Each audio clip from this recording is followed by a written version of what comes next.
Hendra, seorang mahasiswa perguruan tinggi di kota es, yang juga anggota pecinta alam di perguruan tinggi itu, tengah berkemas-kemas menyiapkan barang-barang yang dibutuhkan ke dalam ransel tuanya. Hari ini ia bersama 4 orang rekan sesama anggota pecinta alam berencana hendak mendaki Gunung Welirang. Sebenarnya bukan baru kali ini mereka mendaki gunung itu, tapi hari ini mereka akan mencoba rute baru yang belum pernah mereka tempuh sebelumnya. Setelah berpamitan kepada ibunya, Hendra memacu motornya menuju kampus di timur kota es. Di sana telah menanti 4 sahabatnya, Dedi, Sigit, Khairul, dan Erni. Erni adalah ketua rombongan dan satu-satunya wanita yang turut dalam pendakian itu. Dengan memperhitungkan waktu yang akan mereka jalani dan resikonya, mereka sengaja membawa perbekalan lebih dari biasanya. Dipimpin oleh Khairul, mereka bersama-sama berdoa terlebih dahulu. Kegiatan wajib yang harus dilakukan sebelum berangkat ke lokasi tujuan. Setelah segala sesuatunya siap, mereka pun meninggalkan kampus dengan mengendarai 3 sepeda motor. Sepeda motor itu kemudian dititipkan di terminal dan mereka menumpang kendaraan umum menuju ke arah kota M dan berganti kendaraan umum lainnya yang mendekati dusun sebagai lokasi awal menuju ke rute pendakian. Singkat cerita, mereka pun memulai perjalanan dengan jalan kaki saat matahari tepat berada di atas ubun-ubun. Beberapa rumah penduduk dan hamparan pematang sawah telah mereka lalui. Pepohonan dan semak-semak belukar mulai menghiasi kiri kanan jalan setapak. Sesekali mereka berpapasan dengan menyapa penduduk desa yang memikul beberapa ikat kayu di pundaknya. Makin ke atas jalan setapak itu makin terjal. Udaranya pun makin terasa sejuk. Hal ini membuat Hendra dan kawan-kawannya makin bersemangat. Kicauan burung dan gesekan dedaunan yang dihembus angin menjadi kidung pengiring langkah mereka. Namun cuaca yang semula cerah mendadak berubah mendung, disusul kemudian dengan jatuhnya rintik-rintik air yang mula-mula jarang menjadi makin deras. Hendra dan kawan-kawannya bergegas menuju ke bawah pohon yang cukup rindang. Serentak mereka menurunkan ransel di punggung masing-masing dan mengeluarkan jas hujannya untuk kemudian dikenakan. Setelah itu mereka melanjutkan perjalanan menembus guyuran hujan dan sekali dentuman guru di langit yang gelap. Jalan setapak menjadi agak licin yang membuat mereka kadang terpeleset. Erni mengisyaratkan kepada anggotanya untuk lebih berhati-hati dalam melangkah. Ia menghentikan langkahnya saat Hendra memanggilnya dengan agak berteriak, kita istirahat sebentar ya, perutku agak mulus nih," kata Hendra. Oke, kita cari tempat yang agak lapang untuk istirahat. Perutku juga sudah lapar. Tukas Ernie. Beberapa meter ke depan, mereka menjumpai dataran yang lapang, dikelilingi semak belukar. Di tempat itu, mereka mendirikan sebuah tenda untuk berlindung dengan siraman hujan yang tak kunjung reda. Setelah membantu memasang tenda, Hendra bergegas meninggalkan rekan-rekannya.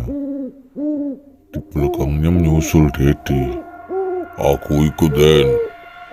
Aku juga mau buang air kecil, kata Dedi. Berdua mereka mencari tempat yang sesuai dengan yang mereka inginkan.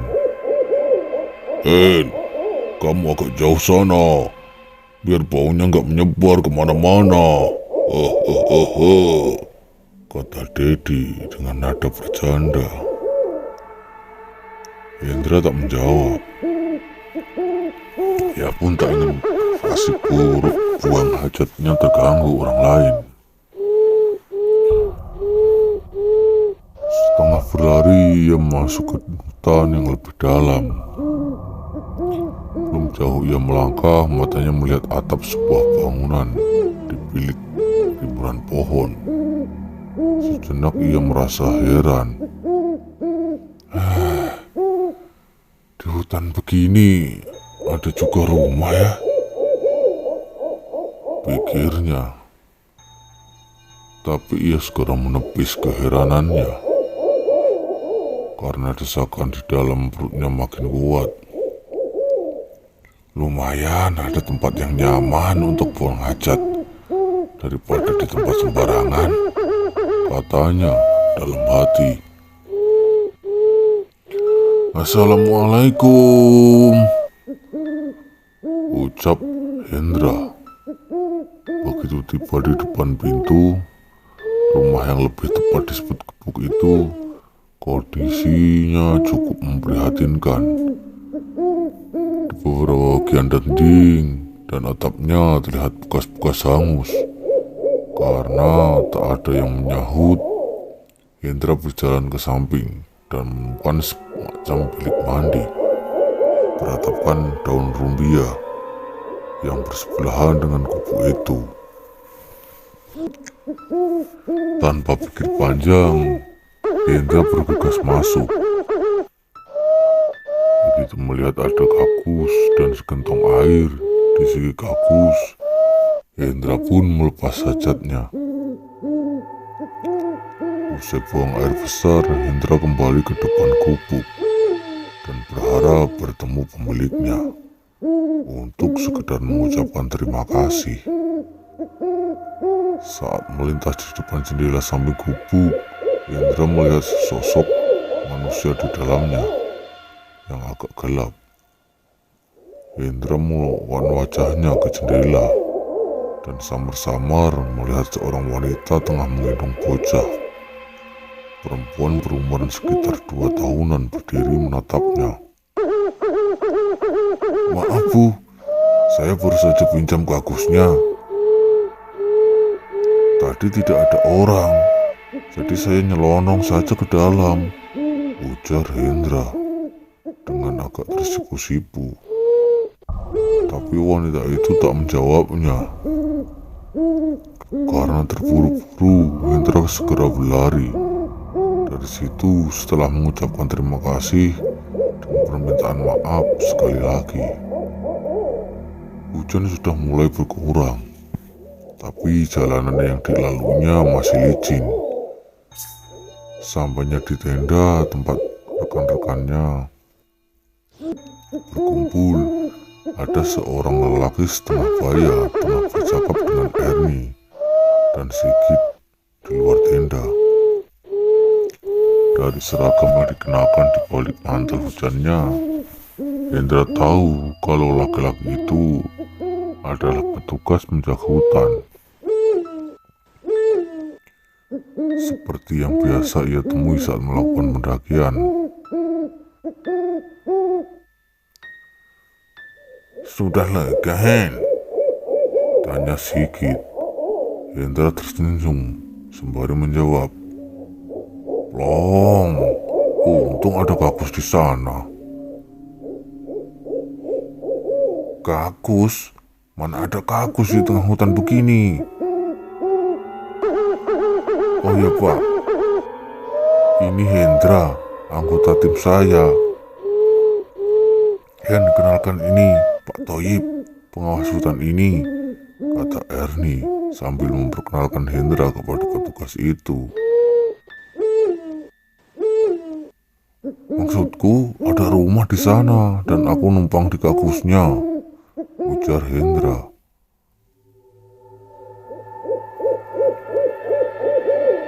"Maksud Nak Hendra rumah gubuk di dalam hutan itu," sela Pak Toyib. "Iya Pak, tadinya saya kira kosong, tapi setelah selesai buang air, saya baru bertemu dengan penghuninya," jawab Hendra. "Penghuninya?" tanya Pak Toyib dengan dahi mengernyit. "Memangnya Nak Hendra bertemu siapa di sana?" "Seorang wanita dan anaknya." "Benarkah?" Sekali lagi petugas itu bertanya, seakan tak percaya dengan jawaban Hendra. "Betul Pak." "Memangnya kenapa? Bapak kenal dengan mereka?" Hendra menatap Pak Toyib dengan wajah penasaran. Pak Toyib terdiam saat Hendra berpandangan dengan Ernie. Petugas bermantel kuning itu memalingkan wajahnya ke arah hutan di mana gubuk itu berada. "Apakah Nak Hendra sempat bertatap muka dengan bicara dengan mereka?" "Iya Pak, tapi mereka tak menjawab. Mereka diam saja di dalam gubuk yang agak gelap itu. Mungkin mereka takut kepada saya." "Bapak kenal dengan mereka?" jawab Hendra sambil mengulangi pertanyaannya. "Saya kenal baik dengan mereka. Namanya Wisnah dan anaknya Ratri," Pak Toyib menjawab dengan suara lirih. "Kalau begitu, sampaikan maaf saya kepada Bumis." Pak Toyib memotong ucapan Hendra. "Tapi itu dulu, sebelum mereka tewas terbakar di dalam gubuknya sekitar 1 bulan yang lalu." Wajah Pak Toyib menegang.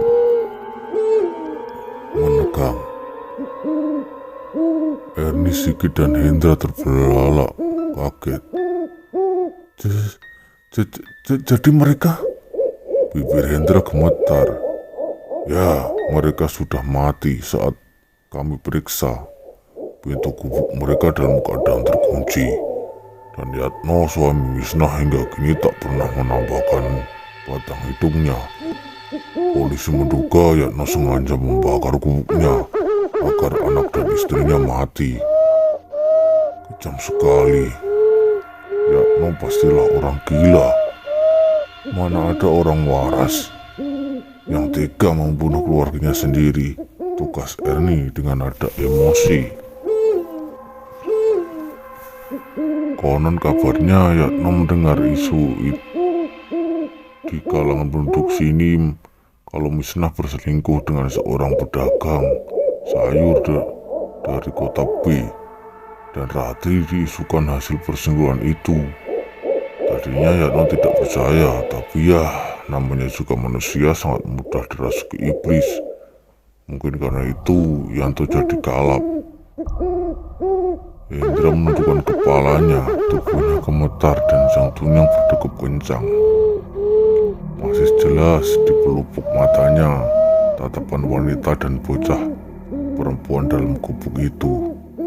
Meski dalam kegelapan ia bisa melihat raut wajah mereka yang menampakkan kesedihan dan ketakutan yang mendalam. Mungkin itu ekspresi mereka pada detik-detik terakhir menghadapi maut akibat kekejaman orang yang mereka cintai.